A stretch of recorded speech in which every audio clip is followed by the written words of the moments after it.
उत्तरकाशी के डीएम ये पुष्टि कर चुके हैं कि 4 लोगों की मौत हो चुकी है, 4 लोगों की जान जाने की खबर उन तक पहुंच चुकी है। लेकिन इमारतों में कितने लोग थे, कितनी इमारतों को नुकसान हुआ है, ये आंकड़ा आना अभी बाकी है।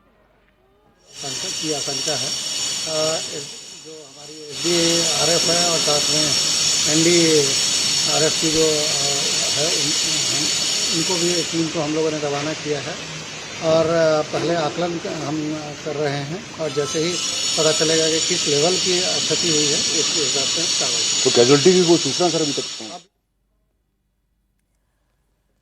तो अब ये पता किया जा रहा है कि किस लेवल पर नुकसान पहुंचा है, कितनी इमारतों को नुकसान पहुंचा है। जो तस्वीर आई है उसमें देखकर तो लग रहा है कि जो भी इसकी जद में आया है, जो भी सैलाब की जद में आया है, वो ताश के पत्तों की तरह बिखर गया है। वो घर पूरी तरीके से तबाह हो गए हैं और ये आप मैप के जरिए समझिए। इस मैप के जरिए हम आपको बता रहे हैं कि बादल कहां पर फटा है।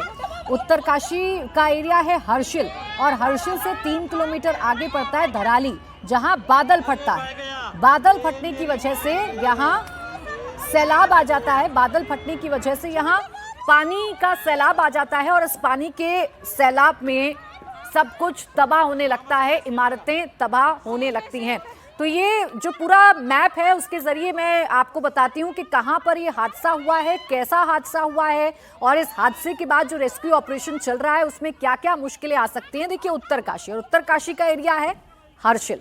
हर्षिल से 3 किलोमीटर आगे पड़ता है धराली, जहां पर ये बादल फटा है। यानी इस जगह पर ये बादल फटा है और बादल फटने की वजह से जो खीरगंगा नदी बहती है, तेज पानी आया आसमान से, तो जो नदी है वो अपने उफान पर आ गई और फिर उसके बाद ये पानी बहुत तेजी के साथ बहने लगा कि यही रास्ता कनेक्ट करता है उत्तरकाशी और गौमुख। ये पूरा का पूरा रास्ता है और ये जो ऋषिकेश मार्ग है और यहाँ पर बद्रीनाथ मार्ग है, ये जो आप पूरा मार्ग देख रहे हैं, ये जो पूरा आप रास्ता देख रहे हैं, इसका पूरा मैप इस वक्त आपके सामने है। बादल फटा है धराली में और बादल फटने की वजह से बहुत तेज पानी का सैलाब जो है वो आया और बहुत तेज पानी का सैलाब। आप देखिए ये इमारतें हैं, ये इमारतें हैं यहाँ पर और इन्हीं इमारतों को ये जो पानी है, जो सैलाब है, अपने साथ समेटते हुए आगे बढ़ गया।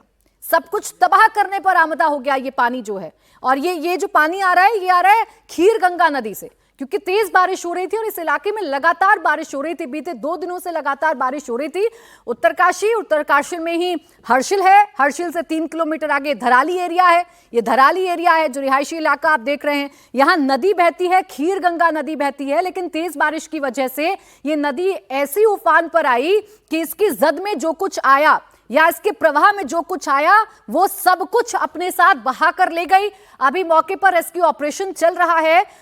एसडीआरएफ, एनडीआरएफ की जो टीमें हैं वो मौके पर पहुंची हैं, रवाना की गई हैं और आप देखिए कैसे लोग यहां पर बह गए।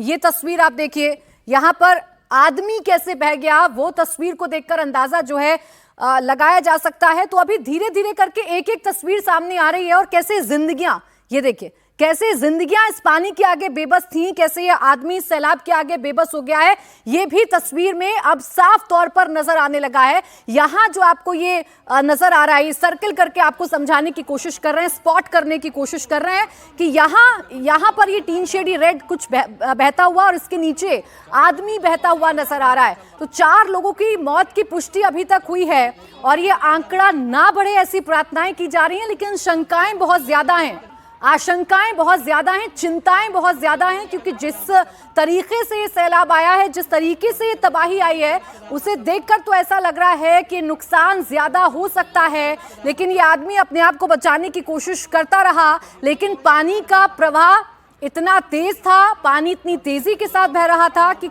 हर कोई बेबस नजर आ रहा था, कोई अपने आप को बचा नहीं पा रहा था और सब कुछ चंद मिनटों में हो गया।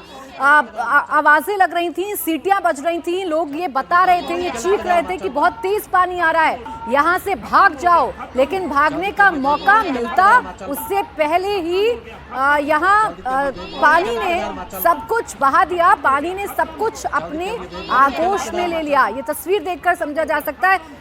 देवेंद्र, अभी तो जितने भी अधिकारियों से हम बात कर रहे हैं, जितने भी अधिकारियों के रिएक्शन सामने आ रहे हैं, सभी यही कह रहे हैं कि अभी आंकलन किया जा रहा है, अभी रेस्क्यू दल मौके पर पहुंच रहे हैं, बता नहीं सकते कितना नुकसान है, लेकिन तस्वीर देखकर हम कह सकते हैं शंकाएं, आशंकाएं बहुत बढ़ रही हैं नुकसान की। बिल्कुल, ना सिर्फ तस्वीर देखे बल्कि जैसे कि पहले मैंने आपको बताया था कि एक बड़े अधिकारी से वहाँ पे जब बात हुई तो उन्होंने भी यही अंदेशा जताया था और उस अंदेशा को जताते हुए वो सारी बातें बताई थी। हालांकि उसमें जो जिसे कहते हैं कि विंडो ऑफ होप, जो आशा की किरण थी, वो ये कि पहली बात तो ये है कि यात्रा बहुत पीक पे नहीं है तो होटल में कम से कम लोगों ऐसी प्रार्थना है। और दूसरी चीज़ ये कि जो पूरा दूसरी तरफ का इलाका जिसमें ज़्यादा रिहायशी घर हैं, कम से कम इस तरह की चीज़ें नहीं हुई। तो ये सब चीज़ें बस ये होता है कि इतने बड़े संकट में आप जो अच्छी चीज़ें सोच सकते हैं, अच्छी चीज़ों की जो उम्मीद कर सकते हैं कि कुछ राहत भरी चीज़ हो जाए, तो वो उस तरह की चीज़ें हैं। लेकिन क्राइसिस बिल्कुल बड़ा है, आपदा बिल्कुल बड़ा है। और जैसे पहले मैं कह रहा था कि जून से लेकर सितंबर तक के महीने में आमतौर पर उत्तराखंड में ये समस्या रहती है। इलाकों के हिसाब से बात करें तो केदारनाथ, बद्रीनाथ, उत्तरकाशी, ये सब वो इलाके हैं, पिथौरागढ़, ये सब वो इलाके हैं जहाँ पर ऐसे क्लाउड बर्स्ट की घटनाएं बहुत ज़्यादा होती हैं। आज के डेट में जैसे अगर आप उत्तराखंड में बात करें तो कम से कम 100 सड़कें ऐसी हैं जो कि ब्लॉक्ड हैं और वो इसी वजह से कि कहीं भूस्खलन हुआ है, कहीं पहाड़ गिरा हुआ है। तो ये सब चीज़ें बारिश के मौसम में पहाड़ों की ज़िंदगी वाकई बहुत ज़्यादा चुनौती भरी हो जाती है। और पहले भी कई बार आपने देखा होगा, ख़ासतौर पर वो त्रासदी जब केदारनाथ में ऐसे बादल फटने की घटना हुई थी। तो उत्तराखंड तो ऐसी चीज़ों का सामना करता ही रहता है। और आज फिर वो ये ऐसी घटना हुई जब उत्तरकाशी में हरसिल के पास, जो कि बहुत टूरिस्ट प्लेस के हिसाब से अगर देखें तो हरसिल को बहुत खूबसूरत जगहों में शुमार किया जाता है। उत्तराखंड की जो बेहद खूबसूरत जगह जो कि उतनी ज़्यादा एक्सप्लोर्ड नहीं है बाकी फेमस डेस्टिनी की तुलना अगर करें तो, लेकिन बेहद खूबसूरत जगह के तौर पर वो जाना जाता है। और वहीं के हरसिल के नज़दीक ये दुर्घटना हुई है, ये बड़ी आपदायिक आई हुई है। फिलहाल जैसे कि बार बार हम लोग इस बात को रिपोर्ट कर रहे हैं कि प्रशासन पूरी तरह से राहत कार्य में जुटा हुआ है। गृहमंत्री अमित शाह लगातार अपडेट ले रहे हैं, उन्होंने मुख्यमंत्री से भी बात की है वहाँ पे। तो कुल मिलाकर प्रशासन की तरफ से इस क्राइसिस में, इस आपदा में जो किया जा सकता था वो किया जा रहा है, लेकिन जो संकट है वो तो है ही।